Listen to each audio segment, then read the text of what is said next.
Bayer, you'll probably ask me through our question and answer YouTube session this time why I'm wearing my Hawaiian shirt. It's wintertime in Calgary, and I'm thinking about warm weather and probably even warmer in Mongolia. So next time I show up in the new year to Mongolia, I'm going to bring you a Hawaiian shirt. It'll give you a little feeling that warmer weather is on the way. Let's start with some of our current topics today on Mongolia. So one of the first ones, we're going to talk about more current events. You have a couple things that are happening. One is you did a recent YouTube on Real Mongolia about the Russians and all the young men coming from Russia to escape the draft issues. And you had a chance in one of your previous videos to interview Sergei, the crazy Russian, on his YouTube channel. So it'd be great to give an update. I think the last time I was in Ulaanbaatar there, I think there's 7,000 Russians had actually moved to the city under temporary visas to see if they can get through the winter and see what happens here in the next 4 or 5 months of this conflict. So that'd be great to give an update on that one. Will, thank you so much for your questions, and I can't wait to see you again in January and receive my Hawaiian shirt. It is minus 25 degrees Celsius in Ulaanbaatar. To be honest, I wish I was in Hawaii right now. So let's start with your questions.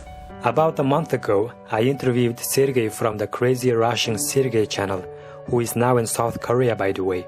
And he is one of thousands of Russians who came to Mongolia after Vladimir Putin announced his partial mobilization plan on 21st of September.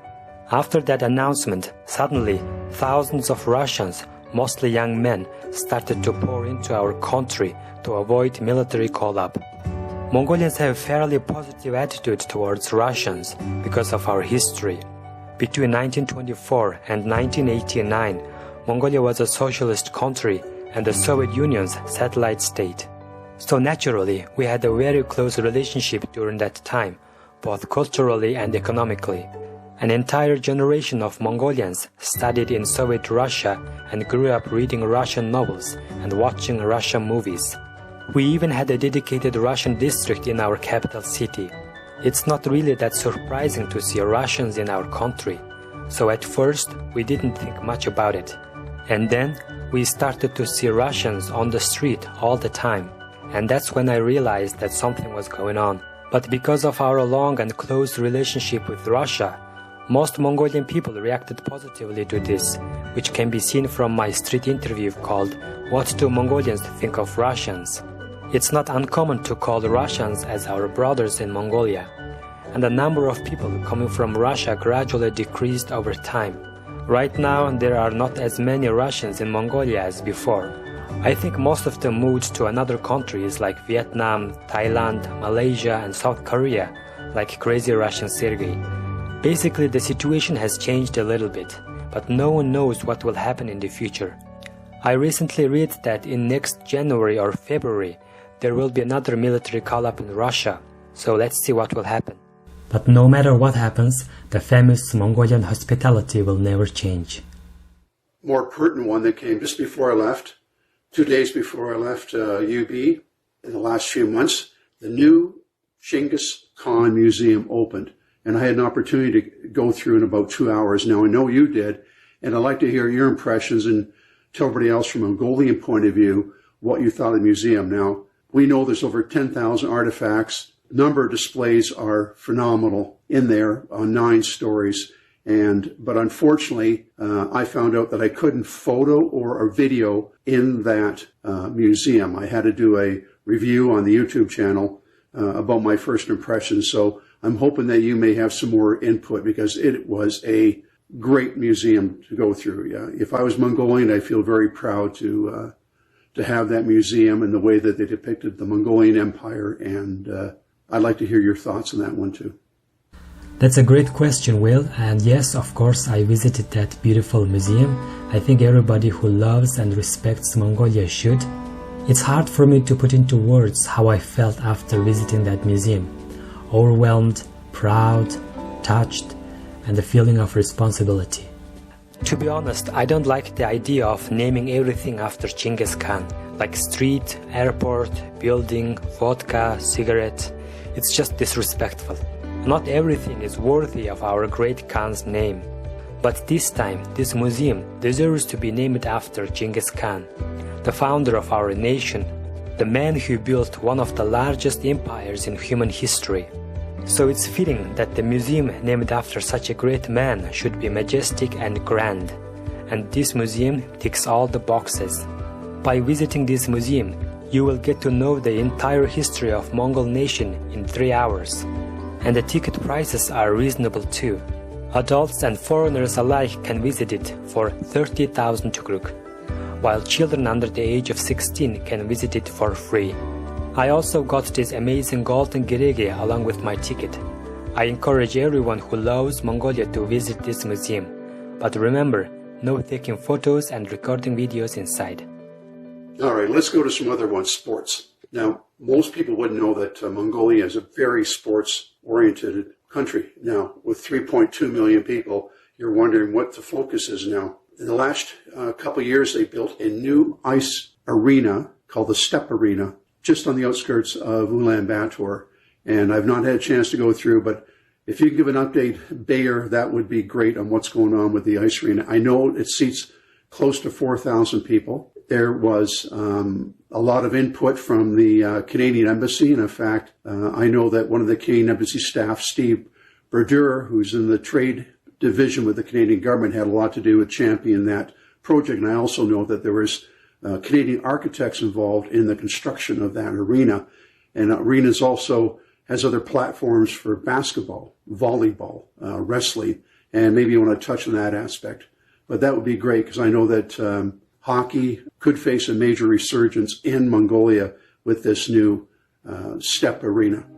Ulaanbaatar is the coldest capital in the world, but we didn't have indoor ice rink where we could practice winter sports all year round until now. So you can say that Steppe Arena has opened a new chapter in the history of Mongolian winter sports. Now, Mongolian kids can practice ice hockey, speed skating and figure skating without worrying about the ice melting. I remember attending the opening ceremony of this facility exactly 1 year ago.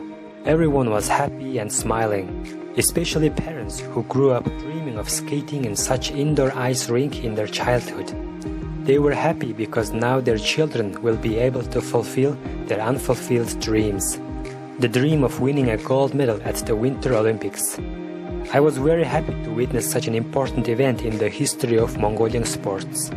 In addition to winter sports competitions, many other events are being organized here, such as wedding, graduation ceremony, conference and celebrations. I actually watched this year's Champions League final in this arena last May. It was truly an unforgettable experience. But my team Liverpool lost the final.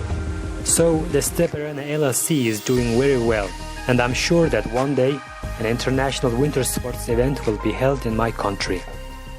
Oh, also on top of your mind, I know recently is that with the world soccer football that's going on in Qatar right now you're pretty close to that. And so if you want to give an update, I know that Canada hasn't been into a world-class tournament since 1986. It's probably a big deal for a lot of the soccer football fans. And also one thing I want you to help me on here is, what do we call it? Soccer, football, what do Mongolians refer to it as? Maybe a nice little discussion to have about how do they refer to the game. Talk about maybe one of the other ones you want to refer to, basketball. I found that basketball is a huge interest of sport in Mongolia. And I'd met one of the former basketball stars of Mongolia on a plane trip, and he was 7.2, 7.3 in length and tall man, and I know he's involved in the sports ministry in Mongolia. But if you want to give a kind of a background of what's going on with basketball in Mongolia. Now let's talk about sports, which is my favorite topic, and my favorite sport is football. I'm sorry, Will, we call it football here, just like the 90% of the world's population. We call it Hulbumbuk, which literally means football. I'm really happy that your soccer national team made it to the Qatar World Cup finals. I know one player from your national team, Alphonso Davies, who currently plays for Bayern Munich, a talented young guy. We Mongolians love all kinds of sports. Ice hockey, football, boxing and chess were the most popular sports here during the Soviet time. Now people are more interested in MMA, esports and basketball. But because of our culture and tradition, Wrestling sports are always the most favorite ones here, especially judo. In the last Summer Olympics in Tokyo, we won 4 medals, 3 of which were in the sport of judo. So you can see that why this sport is so popular in my country.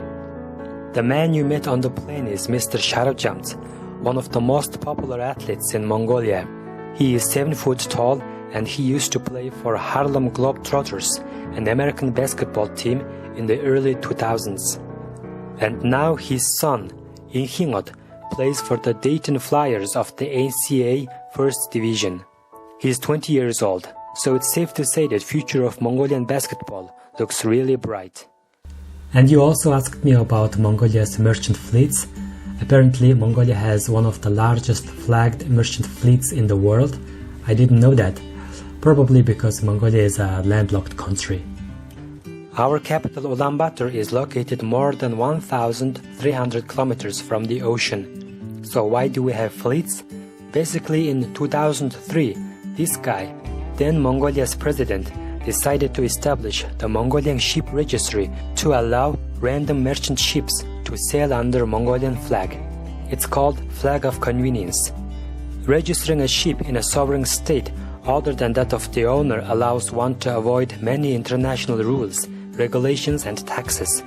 So there is something sketchy going on, definitely. And that ex-president of Mongolia who started all this was actually convicted of corruption later. So I'm just gonna leave it here. Now, the Mongolian fleet comprises 168 vessels. With that great naval power, maybe now we can invade Japan properly. I'm just kidding. And that's about it. Thank you so much for your questions, Will. I'll see you again in January soon. Subscribe and like.